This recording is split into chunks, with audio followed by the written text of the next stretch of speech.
Greetings, ladies and melodists, and welcome to the latest edition of Tales from Outer Space, where I take stories from across the internet and read them for your entertainment. This particular story is called Disability, written by Coyote Havoc. This was the last simulation before graduation, Program S9065-40, nicknamed the Kobayashi Maru. The Unwinnable situation, designed to identify shortcomings not previously addressed and ensuring that only the best cadets graduated. Cadet Alana Levi had anticipated this moment from the beginning of her training, singling out whom she deemed would be ideal at what station for when this day arrived. They would never be considered the best or brightest. The majority had difficulty paying attention in class along with other traits considered undesirable by the faculty, but they were perfect in every way for what Cadet Levi had in mind. Bridge crew ready. Cadet Levi tried to hide the smile threatening to expose her. Aye, bridge crew ready. Unlike most people, Cadet Levi had a unique ability from birth. In her younger years, she struggles with it constantly, not knowing how to use it properly. It wasn't anything fancy like telekinesis or clairvoyance, and to be honest, having those abilities might have made her life even more difficult, if not unbearable. It wasn't until she was exposed to a book titled Animals Make Us Human that she unlocked the first steps to understand what set her apart from everyone else, and how much less than unique she actually was. For most people, she had always been considered weird, strange, or unique if the person was trying to be polite. Her private study of that one author led her to identify individuals, or rather how normal people would identify those individuals for her. It took all 4 years of college to identify people with the traits she needed, to befriend them and convince them that they could make history if given this one chance. Begin simulation. 4 years of college and another 4 of cadet training, all hinged on this one moment.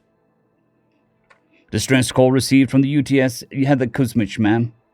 Cadet Richard Wiseman. Alana had identified him as her comms officer in her freshman year of college, an outcast like her, but with an amazing talent all of his own. The vessel is taking sustained fire from an unknown vessel. Wiseman, transfer coordinates to navigation. Cadet Kinney, please jump when ready. I would like to be at the 30-degree declination to the distressed vessel upon arrival. Cadet Kinney nodded in response and began working his station like Mozart at a piano. Cadet Levi continued to wear a passive face, all the while wanting to be a fly on the wall in the observation area. The view screen displayed an abrupt light speed jump as the computer worked out the vessel arrival angle based on the trajectory Kinney had input. In seconds, that had her simulated command nearly nose to nose with the simulated transport, passing within 100 meters of the bow of the vessel, and sliding under like a dolphin dancing in the wake of an old maritime vessel. Kinney, bring us about. Dallas sensors, if you please. Kinney and Dallas had found each other before Alana had. They had abilities that put Alana's own to shame with equally more difficult lives. They'd been hesitant to join Alana at first, but Wiseman intrigued them until they were hooked. Thank you, Dallas, Cadet Alana replied as the sensor readout appeared at the captain's console. The trick she just pulled had been executed brilliantly. Appearing directly in front and at a steep dive angle against the simulated distressed vessel had caused the computer to record her vessel as a temporary blip. Then the simulated enemy vessels, which had ceased fire and were swooping in on the sensor shadow that now appeared in front of the stricken UTS transport while she was swinging about in the rear. UTS Heather Kuzmich, this is Cadet Alana Levi of the UTS Hampton Roads requesting status update. The smile that Alana had been struggling to keep in check broke freely as the test administrator struggled to read out the script, frustration clear in his stammering. Understood, Heather Kuzmich, Alana replied, not even hearing the rundown of the predetermined damage and conditions, taking only specific words from the monologue to heart. We are attempting to assist now.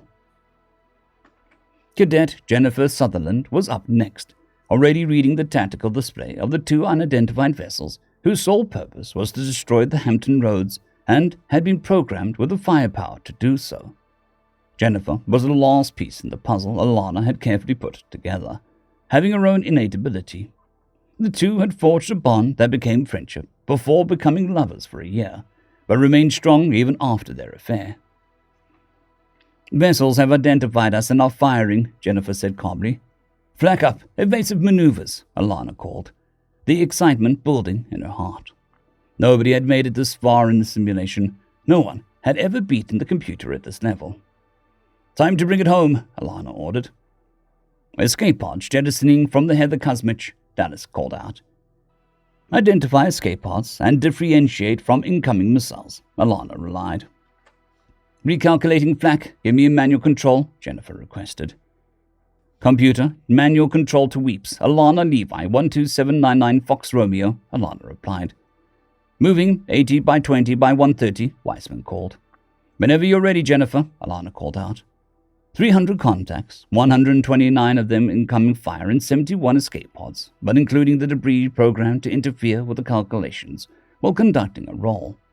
Flak cannons intercepted missiles and torpedoes with ease, manually controlled by Jennifer, who was also bringing keeled guns online.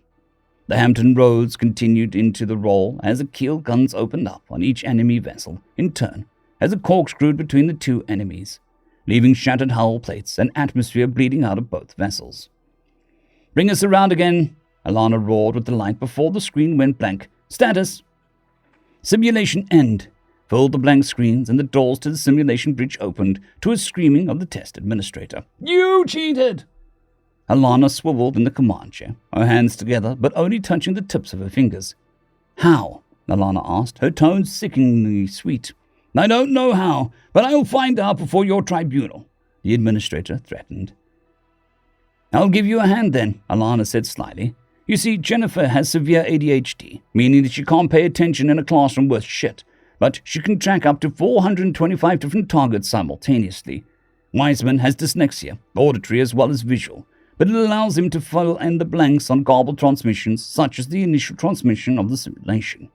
Kenny is, as you already know, is a very low-functioning autistic, but he has the ability to calculate unknown variables far better than your computers. Dallas also has low-functioning autism, same as Kenny, but is able to speak coherently and therefore my senses." "And how long have you been setting this up, Cadet Levi?" "Since I was diagnosed with Asperger's," Alana said viciously. "So there you have it. A bunch of disabled cadets just fecked your perfect simulation." "Every one of you picked specifically based on your disability," the administrator breathed in disbelief. "Disability?" Alana mocked. "This ability, our abilities, able to do what no one else has succeeded in doing. Go ahead, claim we cheated, but make sure you document how at our tribunal." End of story. Story number 2. The Milkies, written by Atra55. "Dad, why are the Milkies like that?" "I told you not to call them that." "Why not?" "Because it's impolite. Besides, the galaxy is only called the Milky Way in a handful of their languages, from one of their races. If you really want to become a diplomat like me one day, you should be careful not to use those kinds of words." "I changed my mind." "Huh, really? Are you sure?" "Fine, I'll stop saying it. But you need to explain to me why they're like that." "Like what?" "Like one race. They only have one seat at the Universal Council. They never go to war with each other. They always act like they're the best friends with one another." "Well, they're more idealistic than most, so they always try to do their best since they reached the stars." "Yeah, but they also all like, war is bad, peace is good. The universe is beautiful. The meaning of life is art and science or taking care of others." "Oh, and you think that is bad?" "Well, it is kind of lame. I don't know how they even managed to survive in the space age with that kind of mentality. How did they get it all? Why hasn't anyone tried to conquer them since they're so soft?" "You find caring for peace, art, and science lame?" "Well, that's what the tree always says. Stop dodging the question." "And you really think the tree is a good exemplar for a future diplomat?" "Stop dodging the question. Why don't you want to tell me about the Milky Way?" "Because... Fine. I'll tell you the history of the Milky Way, but you have to promise me to listen and not interrupt me." "I promise." Once upon a time, there was a galaxy far, far away. Dad, I'm not 5 anymore. You can explain to me like I'm an adult. What did you promise again? Seriously? In this galaxy, like most others, lived many different species. But they all had something in common. They found life very hard. They found their homeworlds full of danger and hardship. In fact, many of them thought that maybe their world was especially harsh by the galactic standard. A death world, as they called it. What a bunch of crybabies. Life isn't that bad on inhabitable worlds. To survive, they had evolved into what they thought were violent, greedy, and all-around evil races. And they hated it. They always hoped that someone out there could help them be better, because they had to be amongst the more evil races of the universe.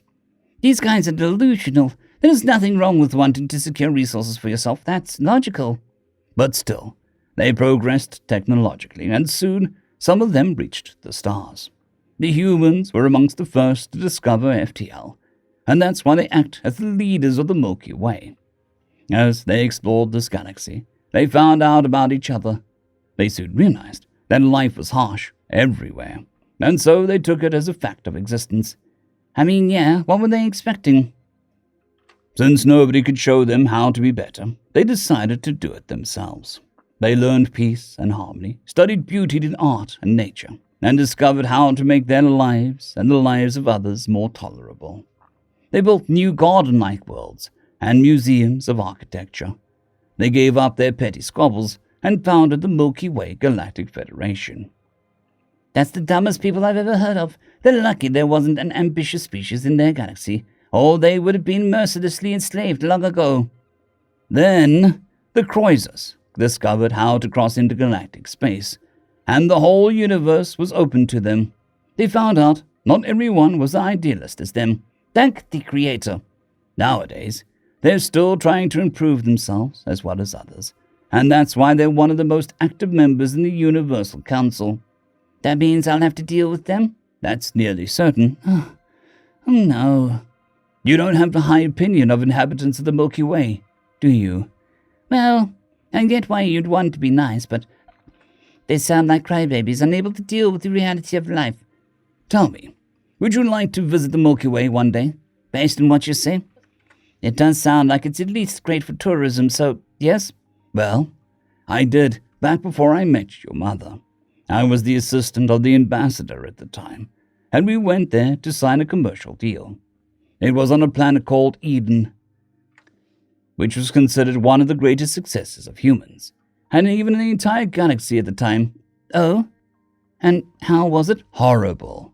The gravity was so high that we needed exoskeletons to even move around. The temperature was varying wildly day and night. I was nearly attacked by several predators. And to top it all off, one time it rained in the afternoon as much as it does in a year on a normal planet. The wind was incredibly fast, and we had to bring our own food, since nothing edible for a normal species could grow there. What? So these people have dedicated their lives to building a better world, and they can't do better than their home world? Pathetic. Oh, it was much better than their home world. I wouldn't have survived a day on Earth. What? How is that possible? Remember when I told you they thought their worlds were death worlds? Well, it turns out the composition of the cloud of gas and dust that gave birth to the Milky Way was ever so slightly different from a normal galaxy. This difference, even if small, had a huge impact on the development of life, and as a result, it only appeared on worlds that would normally be uninhabitable. Humans and their friends didn't come from death worlds. They came from a death galaxy. End of story. I would like to thank our T5 members and patrons, Casper Arnholtz, John Creighton, Vitmori, 050, Dragzoon WRE, and Elijah Silvercross. Thank you very much.